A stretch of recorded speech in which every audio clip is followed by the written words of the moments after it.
नमस्कार, मैं हूं पीयूष मणि अवस्थी। आप देख रहे हैं इंडिया जंक्शन।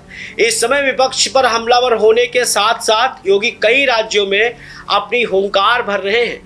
केंद्र में मोदी सरकार और उत्तर प्रदेश की योगी सरकार यानी डबल इंजन की सरकार का उदाहरण हर जगह पेश कर रहे हैं। इस बार योगी ने उत्तर प्रदेश की राजधानी लखनऊ से कई 100 किलोमीटर की दूरी पर बने त्रिपुरा राज्य से विपक्ष को क्यों लिया है निशाने पर, योगी का असली मकसद क्या है, दिखाएंगे हम इंडिया जंक्शन की इस रिपोर्ट में। आ गया योगी का सुदर्शन। उत्तर प्रदेश के मुख्यमंत्री योगी आदित्यनाथ इस समय ब्रांड बन चुके हैं। उनके भाषणों की गूंज न सिर्फ उत्तर प्रदेश में बल्कि उत्तर प्रदेश के बाहर के स्टेट्स में भी दिखाई देती है। इस बार उत्तर प्रदेश के मुख्यमंत्री योगी आदित्यनाथ ने किस प्रदेश में विपक्ष के खिलाफ सीधे तौर पर उंगली उठाई है और क्यों योगी आदित्यनाथ ने विपक्ष को सीधे निशाने पर लिया है, ये कुछ ऐसे सवाल हैं जिनका जवाब आज की इस रिपोर्ट में हम आपको दिखाएंगे भी और बताएंगे भी। दरअसल उत्तर प्रदेश के सीएम योगी आदित्यनाथ ने त्रिपुरा में एक बड़ा बयान दे डाला है। उन्होंने कहा कि केवल मुरली से काम नहीं चलेगा बल्कि सुरक्षा के लिए सुदर्शन भी जरूरी है। केवल मुरली से काम नहीं चलेगा बल्कि सुरक्षा के लिए सुदर्शन भी आवश्यक है। सीएम योगी आदित्यनाथ ने कहा कि हमें मिलकर काम करना होगा और इस बात का ध्यान भी रखना होगा कि अधर्मियों को अवसर न दिया जाए।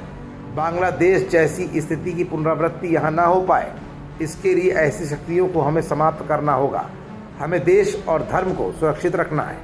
योगी आदित्यनाथ मां त्रिपुर सुंदरी की कृपा भूमि त्रिपुरा राज्य के पश्चिमी क्षेत्र में सिद्धेश्वरी मंदिर के उद्घाटन और प्राण प्रतिष्ठा कार्यक्रम में शामिल होने के लिए त्रिपुरा पहुंचे थे। सीएम योगी ने कहा कि मां सिद्धेश्वरी की प्राण प्रतिष्ठा और मंदिर के उद्घाटन का ये कार्यक्रम हम सबके लिए बेहद महत्वपूर्ण क्षण है। उन्होंने कहा कि पूज्य संत शांति काली महाराज ने 1994 में आश्रम की श्रृंखला को आगे बढ़ाया था। शांति काली महाराज ने उस समय जो संकल्प लिए थे उसे चितरंजन महाराज बिना रुके और बिना डिगे आगे बढ़ा रहे हैं, इसलिए भारत सरकार भी उनका सम्मान कर रही है। संत शांति काली महाराज ने आश्रम की श्रृंखला को खड़ा करके अपने कार्यक्रमों को आगे बढ़ाया था 1994 में। उनका कार्य अद्भुत था, सराहनीय था, हम सबके लिए एक नई प्रेरणा है, अभिनंदनीय है। और शांति काली महाराज ने उस समय जो संकल्प लिए थे, आज चितरंजन महाराज उस कार्यक्रम को मजबूती के साथ बिना रुके, बिना डिगे, बिना थके कार्य कर रहे हैं और इसीलिए तो भारत सरकार भी आज आपका अभिनंदन कर रही है। भगवान श्री कृष्ण के एक हाथ में मुरली और दूसरे हाथ में सुदर्शन है। सुरक्षा के लिए केवल मुरली से काम नहीं चलेगा, उसके लिए सुदर्शन आवश्यक है। और जब सुदर्शन हाथ में होगा तो फिर किसी शांति काली महाराज को बलिदान नहीं देना पड़ेगा।